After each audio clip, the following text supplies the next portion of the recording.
नमस्कार। Business study channel में आप सभी का स्वागत है। अभिनंदन। आज हम विक्रय संवर्धन सेल्स प्रमोशन के बारे में बात करेंगे।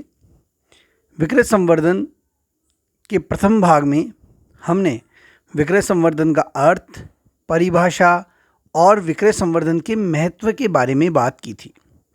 आज इस वीडियो में हम विक्रय संवर्धन के महत्वों का वर्गीकरण, ग्राहक के लिए, व्यवसायियों के लिए और समाज के लिए क्या महत्व है, इन्हें किस प्रकार इनमें वर्गीकृत किया जाता है के बारे में बात करेंगे। ग्राहकों के लिए महत्व। ग्राहकों को अतिरिक्त लाभ। विक्रय संवर्धन के तरीकों से ग्राहकों को अतिरिक्त लाभ प्राप्त होता है। उन्हें सस्ती वस्तुएं और अच्छी क्वालिटी की वस्तुएं प्राप्त होती है। वो अपनी इच्छा के अनुरूप वस्तुएं खरीद सकते हैं। बजट प्रबंधन में सहायक। ग्राहकों को विक्रय संवर्धन की विधियों के द्वारा उचित वस्तु को क्रय करने का फैसला लेने में आसानी होती है और वो कम कीमत पर अच्छी गुणवत्ता वाली वस्तु, लाभकारी वस्तु को क्रय करते हैं, जिससे उनके बजट के प्रबंधन में भी सहायता प्राप्त होती है। नवीनतम उत्पादों की जानकारी। विक्रय संवर्धन के माध्यम से ग्राहक को नए नए उत्पादों की जानकारी मिलती है। वस्तुओं के नए नमूनों, नई क्वालिटी, नए प्रकार के तकनीकों के बारे में उन्हें जानकारी प्राप्त होती है।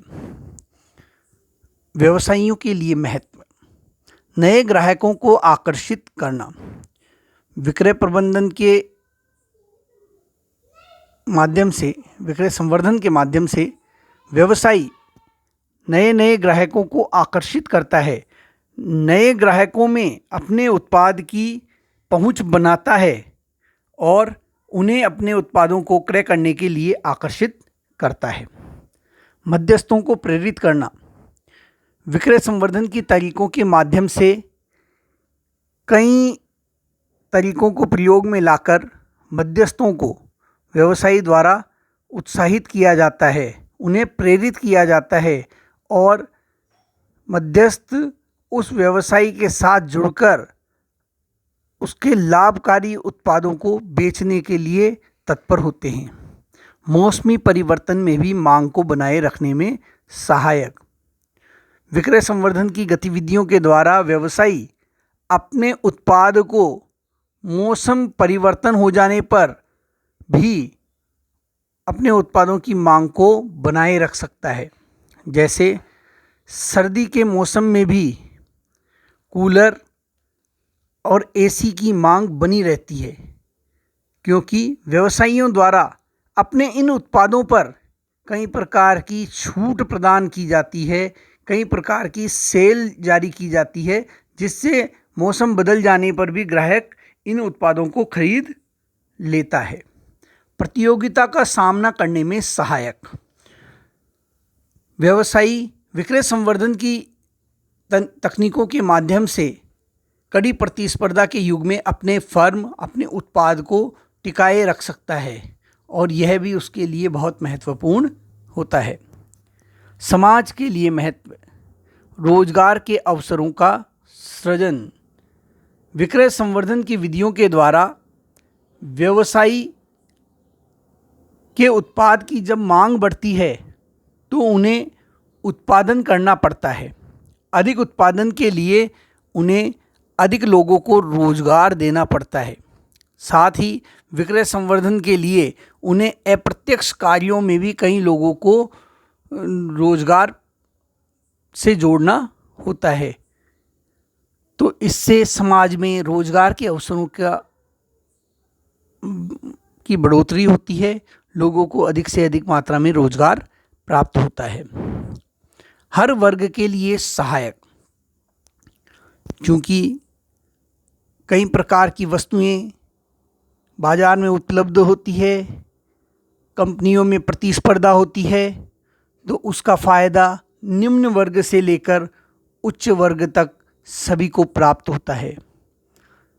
अच्छी क्वालिटी, अच्छी गुणवत्ता की वस्तु कम कीमत पर प्राप्त होती है और सभी लोग उसे क्रय कर सकते हैं। इससे समाज के हर वर्ग को सहयोग प्राप्त होता है। अब आगे हम देखते हैं विक्रय संवर्धन की विधियाँ। विक्रय संवर्धन की कई विधियाँ होती है और उन्हें कई तरीकों से बांटा भी जाता है। विक्रय संवर्धन का मुख्य उद्देश्य व्यापारियों को विक्रय के लिए व ग्राहकों को क्रय करने के लिए प्रेरित करना है। विक्रय संवर्धन का क्षेत्र बहुत व्यापक है, इसीलिए विक्रय संवर्धन के लिए विभिन्न प्रकार के तरीकों को अपनाया जाता है। मोटे तौर पर विक्रय संवर्धन की विधियों को 3 आधारों पर वर्गीकृत किया जाता है। संगठनों द्वारा अपने विक्रय वृद्धि करने के लिए कई तरीकों को काम में लिया जाता है। उनका मुख्य उद्देश्य ग्राहकों को अधिक से अधिक क्रय करने के लिए प्रेरित करना होता है। साथ ही मध्यस्थों और व्यापारियों को, उनसे जुड़े लोगों को अधिक विक्रय करने के लिए प्रोत्साहित करना होता है। इसके लिए 3 प्रकार की विधियों को काम में लिया जाता है। 3 आधारों पर इन विधियों को बांटा गया है। प्रथम, उद्देश्य के आधार पर। द्वितीय, वस्तु के आधार पर। और तृतीय, क्षेत्र के आधार पर वर्गीकरण। उद्देश्य के आधार पर भी विक्रय संवर्धन की विधियों को 2 भागों में बांटा जाता है: उपभोक्ता संवर्धन विधियाँ और व्यापारी संवर्धन विधियाँ। वस्तु की प्रकृति के आधार पर उपभोक्ता वस्तु संवर्धन विधियाँ और औद्योगिक संवर्धन विधियाँ। विक्रय क्षेत्र के आधार पर निर्माता देसी व्यापार विक्रय संवर्धन विधियाँ और निर्यात व्यापार विक्रय संवर्धन विधियाँ। निर्यात का अर्थ विदेशी, दूसरे देशों में जो व्यापार किया जाता है और उस व्यापार को बढ़ावा देने के लिए की जाने वाली विक्रय संवर्धन विधियाँ। हमारे कोर्स में केवल उद्देश्य के आधार पर विक्रय संवर्धन की विधियों को शामिल किया गया है और इन्हीं पर हम चर्चा करेंगे। उपभोक्ता के संवर्धन के लिए किन विधियों को काम में लिया जाता है, उपभोक्ता संवर्धन विधियाँ, इसके बारे में देखते हैं। और व्यापारियों के लिए काम में ली जाने वाली संवर्धन विधियों के बारे में हम देखेंगे। तो देखते हैं हम उद्देश्य के आधार पर उपभोक्ता संवर्धन विधियाँ। मुफ्त नमूनों का वितरण, प्रतियोगिताएं, घटे मूल्य पर विक्रय करना, कूपन जारी करना, मेले एवं प्रदर्शनियों का आयोजन करना, प्रीमियम देना, अतिरिक्त मात्रा उपहार स्वरूप देना, क्रियात्मक प्रदर्शन करना, विक्रयोपरांत सेवाएं प्रदान करना, पैकेजिंग, ये सभी थी उपभोक्ता पर आधारित विधियाँ। अब व्यापारी संवर्धन विधियाँ, विक्रय प्रतियोगिताएं, भत्ते, अतिरिक्त भत्ते, सभाएं व सम्मेलन, प्रशिक्षण, फैशन शो, व्यापारी प्रीमियम, विशिष्ट सेवाएं और प्रबंध सहायता, ये समस्त व्यापारी से जुड़ी हुई थी। अब विस्तार से देखते हैं हम उपभोक्ता संवर्धन विधियाँ। यह प्रत्यक्ष रूप से उपभोक्ताओं से संबंधित होती है, उपभोक्ताओं पर आधारित होती है तथा उपभोक्ताओं को अधिकाधिक मात्रा में माल को क्रय करने के लिए प्रेरित करती हैं। वे समस्त विधियां जो उपभोक्ता को माल को खरीदने के लिए प्रेरित करें, वो उपभोक्ता आधारित विधियां होती है। इस विधि में उपभोक्ता के आवास, कार्यस्थल एवं मध्यस्थ के स्थान पर संवर्धन कार्य किया जाता है। उपभोक्ता के निवास स्थान पर जाकर, उनके कार्य क्षेत्र में जाकर या मध्यस्थ के स्थान पर उन्हें क्रय करने के लिए प्रेरित करने के लिए जो विधियां काम में ली जाती हैं वे समस्त विक्रय संवर्धन के अंतर्गत ली जाती है। इसके अंतर्गत मुफ्त नमूने बांटना, प्रतियोगिताएं आयोजित करवाना, घटे मूल्य पर वस्तुएं बेचना, अतिरिक्त मात्रा उपहार में देना, समय समय पर सेल लगाना, ये सभी विक्रय संवर्धन की उपभोक्ता संवर्धन विधियों में शामिल किए जाते हैं। देखते हैं प्रथम मुफ्त नमूनों का वितरण। मुफ्त नमूनों का वितरण जैसे अध्यापक को प्रकाशक द्वारा मुफ्त पुस्तकें दी जाती है, दवा विक्रेता द्वारा डॉक्टरों को मुफ्त नमूने दिए जाते हैं जिससे वो अधिक से अधिक उन नमूनों के बारे में, उन वस्तुओं के बारे में अपने संभावित छात्रों को व डॉक्टर द्वारा अपने मरीजों को बताया जाए। इसे देखते हैं मुफ्त नमूनों का वितरण। किसी नए ब्रांड को बाजार में लाते समय संभावित ग्राहकों को वस्तु के मुफ्त नमूनों का वितरण किया जाता है। यह विक्रय संवर्धन का महत्वपूर्ण एवं प्रभावकारी उपाय है। नमूनों की सहायता से उपभोक्ता वस्तु के गुणों, प्रयोग व उपयोगिता के संबंध में जांच परख कर सकता है तथा उसे खरीदने का निर्णय ले सकता है। डाक द्वारा भी संभावित ग्राहकों को नमूने भेजे जा सकते हैं। विशेष ब्रांड द्वारा अपने विशेष ग्राहकों को डाक द्वारा नमूने भेजे जाते हैं जिससे वो अधिक से अधिक उन वस्तुओं को क्रय कर सके। नमूना व्यक्ति के घर पर पहुंचाया जा सकता है, उनके कार्यस्थल पर उन्हें दिया जा सकता है या क्रय बिंदु पर भी उन्हें दिया जा सकता है। नमूने को देखकर उपभोक्ता वस्तु के गुणों, उसके प्रयोग करने के तरीकों, उनकी उपयोगिता के संबंध में जांच पड़ताल कर सकता है और उसे खरीदने का निर्णय ले सकता है। मुफ्त नमूनों का वितरण अखबार के माध्यम से भी किया जाता है। साथ ही किसी ब्रांड के साथ में मुफ्त नमूना देकर भी इसका वितरण किया जा सकता है। नमूने वितरण का करते समय ध्यान रखने योग्य बातें। नमूने वस्तु का सही प्रतिनिधित्व करते हों, अर्थात जिस वस्तु को बेचा जाना है, जिस वस्तु को बाद में सेल किया जाना है, उसका नमूना मूल वस्तु के अनुरूप ही होना चाहिए। नमूने आकर्षक एवं जांच करने योग्य हों। नमूने आकर्षक हों, ग्राहक को अपनी ओर आकर्षित करें तथा जांच करने योग्य होनी चाहिए। उनकी मात्रा इतनी होनी चाहिए कि जिससे उनकी जांच की जा सके। नमूने पर विक्रय के लिए नहीं, नमूने की प्रति आदि शब्द अंकित करने चाहिए ताकि उनका दुरुपयोग नहीं किया जा सके। उदाहरण के लिए प्रकाशक अध्यापक, विभिन्न पुस्तकों के प्रकाशक अपनी पुस्तकों के नमूने अध्यापकों को देते हैं और अध्यापक उन्हें अपने छात्रों के समक्ष प्रस्तुत करते हैं, उन्हें छात्रों को बताते हैं उनके बारे में। दवा विक्रेता द्वारा डॉक्टर को अपने दवाई के सैंपल दिए जाते हैं, मुफ्त नमूने दिए जाते हैं जिससे डॉक्टर उन नमूनों को देखता है और अपने मरीजों को उन दवाइयों को लेने के लिए लिखता है। अगला बिंदु है प्रतियोगिताएं।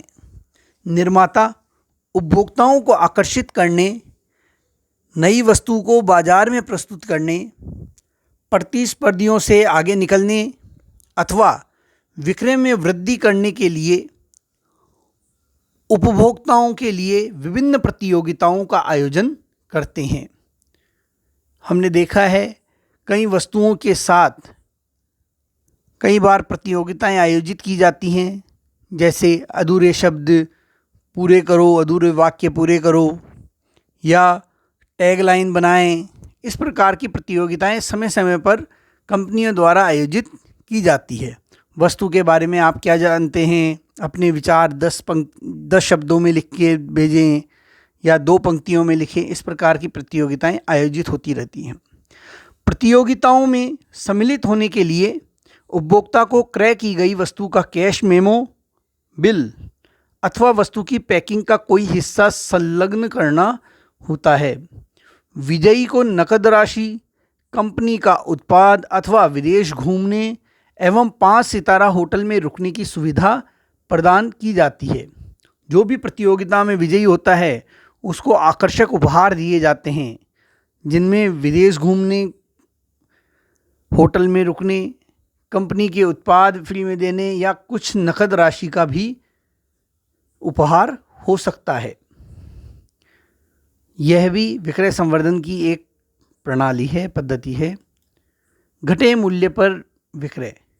हमने देखा है समय समय पर अलग अलग अवसरों पर, विशेष अवसरों पर, जैसे दिवाली, किसी संस्था के स्थापना दिवस, नववर्ष, गांधी जयंती आदि अवसरों पर निर्माताओं द्वारा, संस्थाओं द्वारा उत्पाद की सूची में दिए गए मूल्य से कम मूल्य पर वस्तुओं को बेचा जाता है।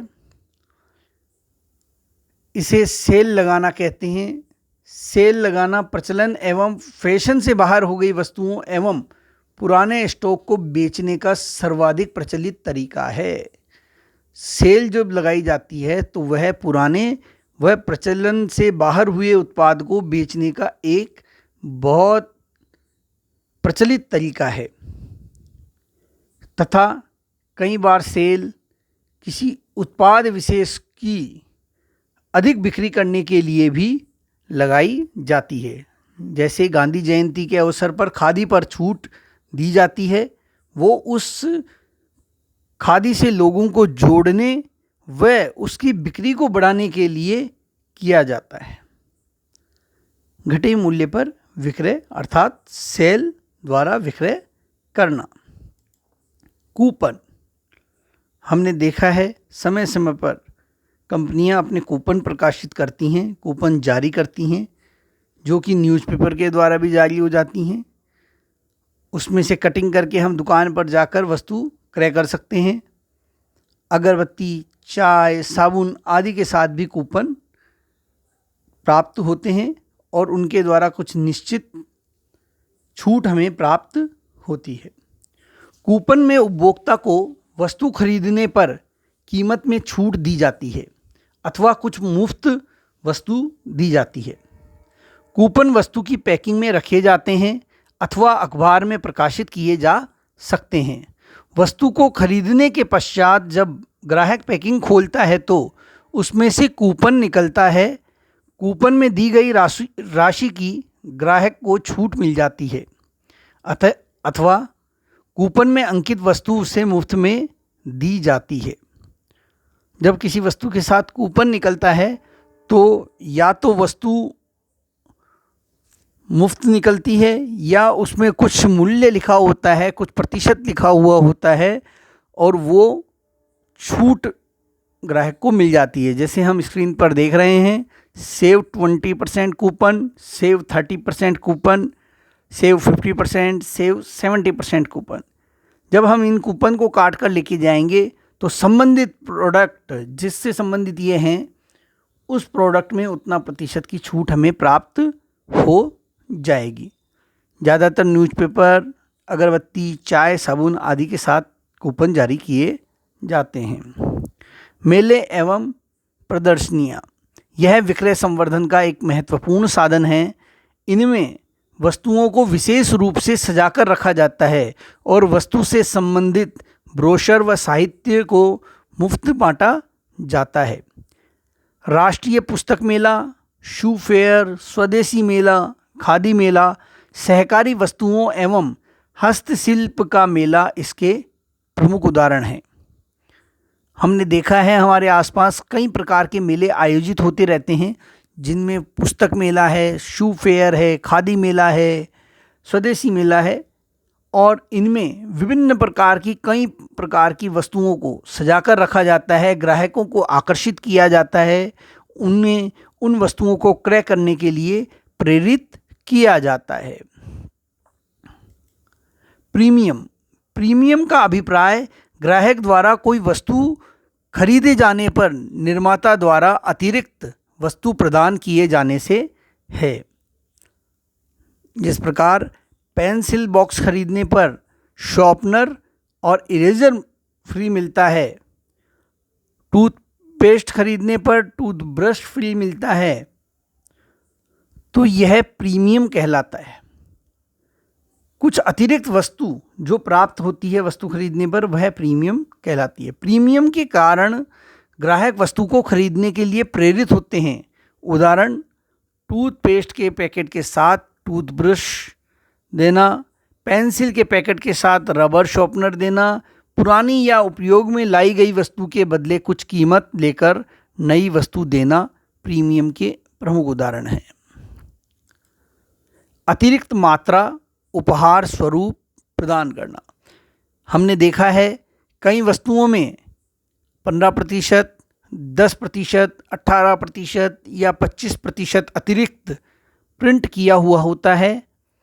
यह अतिरिक्त मात्रा उपहार स्वरूप देना विक्रय संवर्धन का ही एक तरीका है।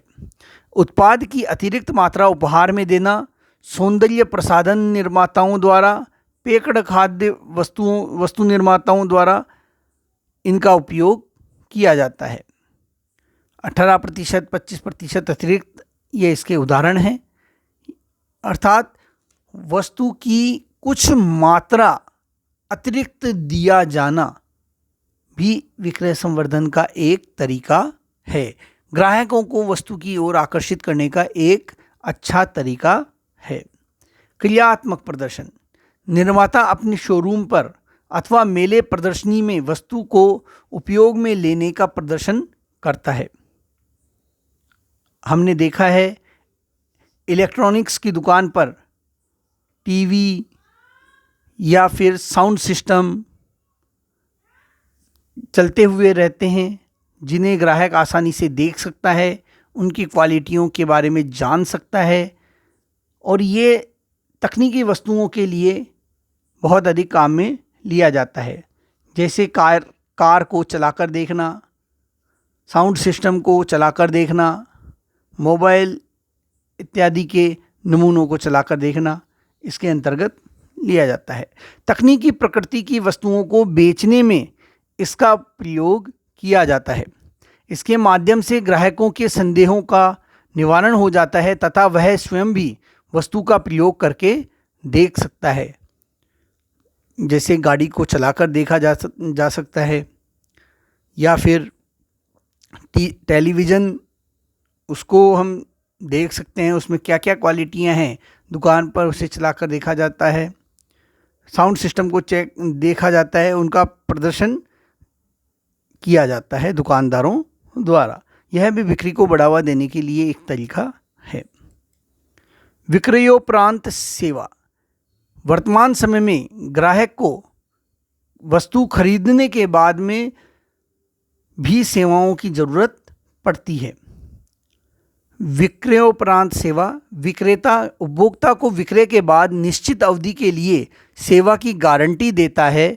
इससे उस अवधि में ग्राहक वस्तु की देखरेख, मरम्मत आदि के व्यय से बच जाता है। विक्रयोपरांत सेवा ग्राहकों को क्रय करने हेतु प्रेरित करने का महत्वपूर्ण तरीका है। ग्राहक उस कंपनी के उत्पाद को खरीदना पसंद करता है जिसकी विक्रयोपरांत सेवा अच्छी होती है। ग्राहक उसी कंपनी के प्रोडक्ट को ज़्यादा खरीदता है जो आफ्टर सेल सर्विस देता है। उसी कंपनी के वाहन को अधिक खरीदेगा जो आफ्टर सेल सर्विस अधिक प्रदान करता है। इलेक्ट्रॉनिक्स आइटम्स, वाहन इत्यादि को खरीदते वक्त व्यक्ति इस प्रकार की सेवाओं को अवश्य देखता है और उसी अनुरूप फैसला भी लेता है। उसी उत्पाद को अधिक खरीदना पसंद करता है जो आफ्टर सेल सर्विस अच्छी देता है। अगला बिंदु, पैकेजिंग। आकर्षक एवं सुंदर पैकेजिंग ग्राहकों को वस्तु क्रय करने के लिए प्रेरित करती है तथा वस्तु की कीमत, ब्रांड, गुण आदि के बारे में सूचनाएं प्रदान करती है। कई वस्तुओं की अधिक बिक्री का कारण उनकी आकर्षक पैकेजिंग ही है। कई वस्तुएं जो काफ़ी समय से प्रचलित हैं वो उनकी पैकेजिंग के कारण अधिक लोकप्रिय है, जैसे पार्ले जी बिस्किट, लेज़।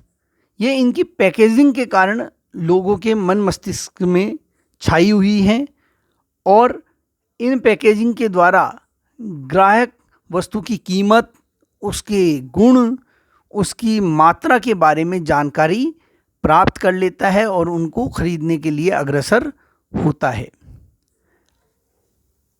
इस क्लास में इतना ही। व्यापारी संवर्धन विधियों का हम अगली वीडियो में बात करेंगे। अगले वीडियो में उनके बारे में हम जानकारी लेंगे। वीडियो को सुधार करने के लिए आप लोगों के सुझाव आमंत्रित हैं। आप प्रारंभ में दिए गए नंबर पर व्हाट्सएप के द्वारा अपने सुझाव दे सकते हैं और इस वीडियो को सब्सक्राइब कर आप आगामी वीडियो भी प्राप्त कर सकते हैं। धन्यवाद।